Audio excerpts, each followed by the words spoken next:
how to install ASFIR skid plates on your Jeep Gladiator. So I have the full 5-piece kit where it comes with the diff covers and engine and transmission cover, transfer case cover, and fuel tank covers. So I'm gonna first start putting on the engine and transmission cover. So with all the skid plates, you get a nice piece of paper that shows all the hardware you get and where it goes. So part of the package, you of course get the engine and transmission skid plate, left and right bracket, along with all of the hardware there.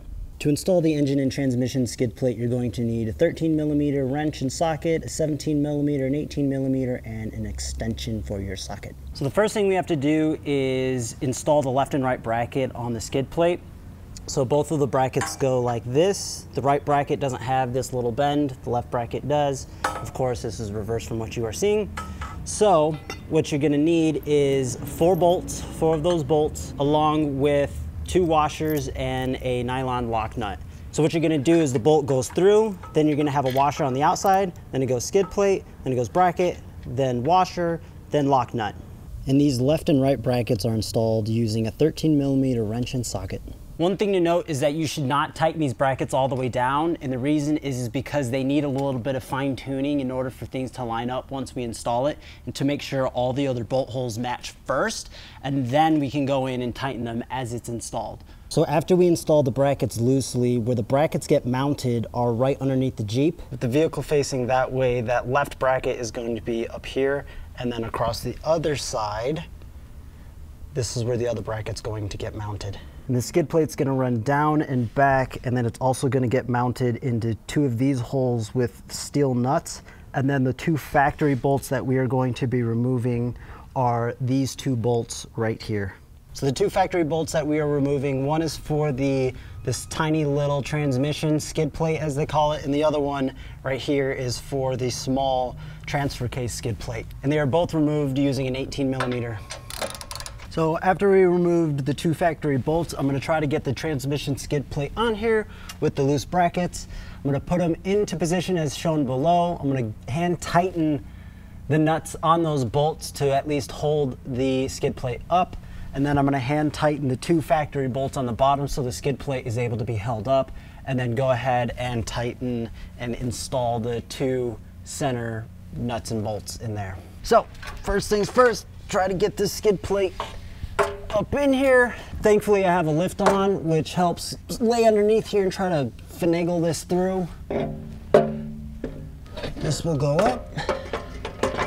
Those brackets will fit in. I think I'm gonna set this one bracket here and hand tighten that they gave us. And there are no washers that are going on these guys. And then this other side isn't lined up, but because the brackets have some play in them, because we didn't tighten them down, I can line that up. And finger tight on these as well.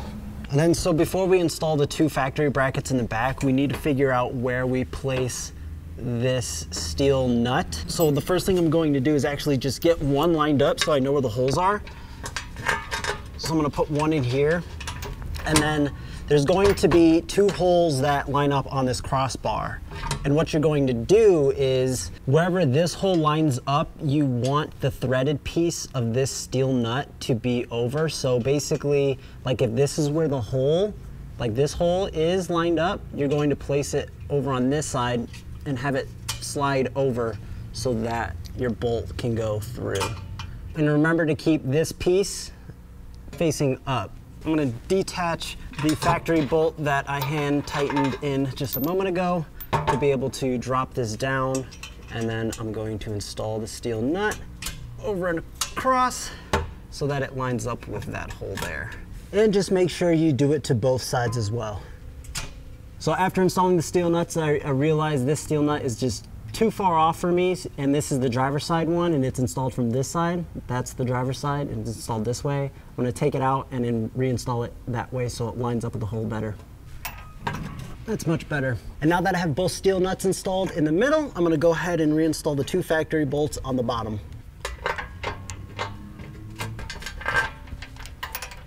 And now that I have everything lined up, I'm gonna go ahead and install the 2 middle bolts that go in the steel nuts. The way it goes is you have your bolts, a lock washer, and then this basically recessed washer that goes like that. So that when you install it, that little recessed washer should sit within that hole. So now that I have everything finger tight, I'm gonna start in the front with the 4 bolts that are up on those 2 brackets. I'm gonna tighten those, and then I'm gonna tighten the 2 middle guys, and then I'm gonna tighten the 2 factory bolts. And then I'm gonna go ahead and tighten the 4 bolts that are on the bottom bracket once everything else is tightened. That way I know the skid plate is in place, and then I can go ahead and tighten those 4. For me to tighten the 4 bolts that are attached to the brackets up front, up top, I'm using a really long extension with a 17mm. So after we tightened the front bolts, we're gonna go ahead and tighten the factory bolts.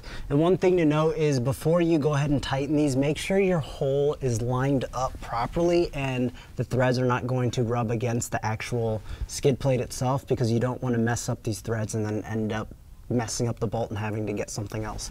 So right now, since we still have the bottom brackets loose, I am able to shift this just ever so slightly. And then once you have your holes lined up, you can go ahead and reinstall the factory bolts. And once those are installed, we're gonna go ahead and tighten these 2 middle bolts. And now the last thing to do is tighten the 4 bolts on the bottom of the brackets. And then there's gonna be enough room to be able to fit a 13mm wrench on the bolt in the back. And then you can use a 13mm socket or whatever you want in the front here to tighten. Go ahead and make sure you tighten all 4 bolts on the bottom here, and then you'll be done installing the engine and transmission skid plate. After we've installed the engine and transmission skid plate, it's now time to install the transfer case skid plate. So this install is going to be a lot easier. Here's the front of the vehicle, here's the rear of the vehicle.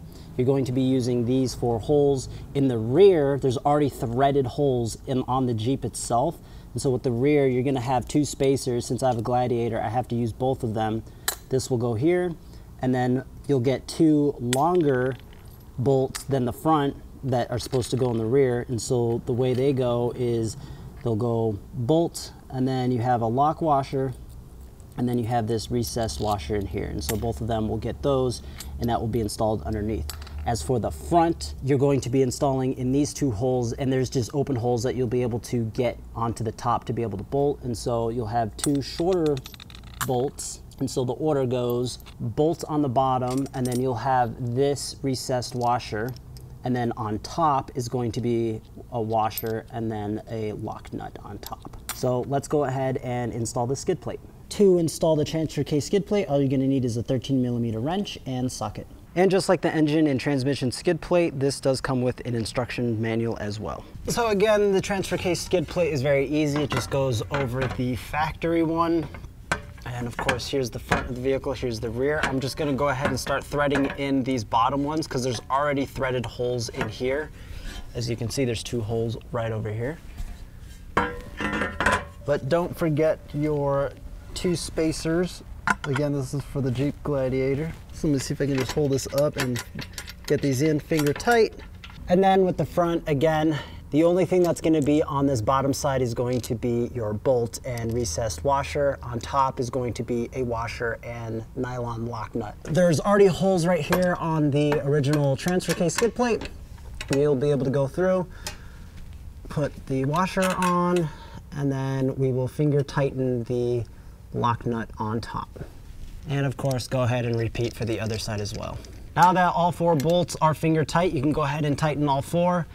Typically on vehicles, you want to do the crisscross pattern when tightening it down, just so that it's even load when tightening it down. So I'll go ahead and do that now. For the rear, all you need is a 13mm socket. And then the front, you're going to need a 13mm wrench and socket. And now that we have all 4 bolts tightened down, we can move on to the gas tank skid plate. For the fuel tank skid plate, it comes in 2 pieces. So as you can see, here's the back piece, and that's going to lay on top of this front piece here on the way I have it set up. You're going to have to refer to your instruction piece of paper that has all the information on it, because there's a lot of different brackets on here that go in a very specific spot. So for example, what I did is I first laid down the skid plates, and then I took all my brackets, and each bracket does have a serial number on it. So as you can see, this one says at the end 0.004, and then on the diagram we can see part number 0.004. The description is rear left bracket, and that's number 5 on the picture. So we see number 5, and then we can go ahead and place that in its proper position. And then you're going to go ahead and do the same thing with every single bracket, and then I recommend placing them kind of in the position that they are going. I am then going to do the same thing with all the hardware and place them in all the positions that they belong. For the hardware, you're going to have 3 shorter bolts, and the 3 shorter bolts are going to have, these are called pocket washers. I've been kind of calling them like recessed washers, but the pocket washer and lock washer combo, you'll have them in these 2 corners and then 1 all the way in the front here.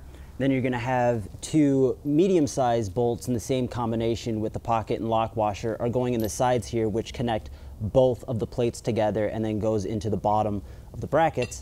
And then you're going to have a long washer that's not going to have a lock washer because it's going to go up and through with the washer on top and then the lock nut on top here. And then for the brackets, on the top of the brackets, those are using the OEM bolts that are underneath the Jeep right now, along with there's another one OEM bolt that will go in the front over there. So the first thing I'm going to do is install this back plate, and that's just due to the layering on how the front plate is sitting underneath the back plate. And so the first thing I'm going to do is actually take out the OEM bolts that would be holding these brackets in and install the brackets. And just like before, I'm just going to finger tighten them just so that I have a little bit of wiggle room for the brackets so that we can install the skid plate onto those brackets as well.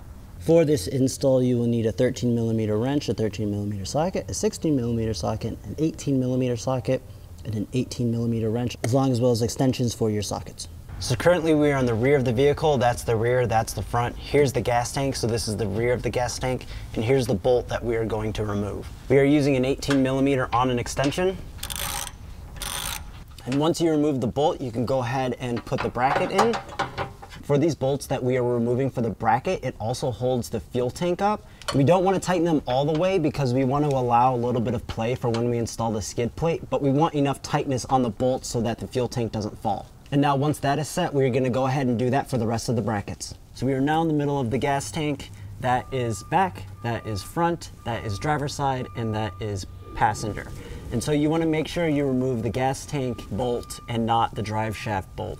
Also, this bolt is 16mm, not 18mm like we did in the back. And another thing, all of these gas tank bolts do have red Loctite on them. Now that we have all 4 brackets placed, we can go ahead and install the rear skid plate. So right now, as you can see, these obviously are not going to be sitting in there because we still need to place the front plate, which goes over, and it's going to also be bolted in with these. And then we have everything finger tight right now, so we are still able to kind of move things around a bit. And now we can move on to the front skid plate and install the brackets that hold up the skid plate as well. With the front skid plate, as said before, it's going to mount into both of these brackets here. There's also a bracket that's right here. We're going to remove this bolt right here that goes into the skid plate. And then on the cross beam right here, there is an access point through the top, and that's where we had that big washer and the through bolt that will be in the skid plate as well. So I already have this bracket mounted, and then I'm gonna remove this bolt right now. So now that I have the front bolt removed, it's gonna be a little bit of a finagle, so I'm gonna remove these because the skid plate does need to be mounted through here. And I'm gonna try to hold the bottom skid plate up with my knees. Go ahead and line everything up. I'm gonna go ahead and install this front bolt first. Now that the front's secured, I'm gonna go ahead and line both of these up and install the 2 bolts that go in here. So I flipped the camera to the other side. That's the front of the vehicle, that's the rear, and we are going to install that through bolt. So we have the long bolt and the pocket washer going up, and then on top we have the big washer and then a lock nut, a nylon lock nut that's gonna go fed through on the other side. So now we have all the bolts that are from the skid plate to the brackets are finger tight, and then the brackets to the vehicle itself are all tight but not completely tight. So what I'm going to do is thread lock all of those brackets that are going up into the vehicle, tighten those down, and then we'll go through and tighten all of these bolts that are on the skid plates themselves. When you're retightening the OEM bolts with the brackets, you want to make sure that the bottom of the skid plate with the pocket washer is in place and in the hole so that this bolt is still lined up with the bracket itself. So this bolt right here, which is the middle bolt bracket that connects the two plates on the passenger side, is the only bolt that will give you an issue during the method that I use, because you can't get a socket up in there. So you can use a wrench, but then bringing the bolt down interferes. So you'll have to like finagle it a little bit, loosen some stuff up, maybe disconnect these a little bit, and then, you know, if you want to thread lock it, pull it out and then re-thread lock and put it back in. So just a word of caution, just know that there's no space here for that. And once you have all the brackets tightened down, we can go ahead and tighten all the bolts that are going into the skid plate with a 13mm. Again, the bolt that is going through this cross beam is also 13mm on the other side as well. And once everything's been tightened down, we can now move on to our diff covers. For the ASFIR diff covers or diff protectors, it's just going over your current diff cover. You're not completely replacing this cover. So the benefit of that, it's a very easy install, because all you have to do is remove 4 bolts using a 10mm, put the diff cover in place, glue Loctite, and put the diff cover back on, and zip those bolts back on. What you can see is you just need to remove these 4 bolts here, and then the 2 bottom ones, the diff cover just kind of rests. There's a slot in the cover that will go around those bolts. So I'm gonna go ahead and remove these 4 bolts. And with all 4 bolts removed, we can go ahead and place the cover. And then you can see on the bottom here, the cover just sits right on top of these 2 bolts here. What's nice with the sway bar, it's holding this cover in place so we can get the blue thread locker ready. Go ahead and place the blue thread locker on the bolts and go ahead and replace all the bolts. And all of these bolts do have a torque spec, but I'm just gonna hand tighten them. So if you guys mess up, it's not my fault, I'm not liable. And once everything's all tightened up, you can go ahead and do the same thing to the other differential.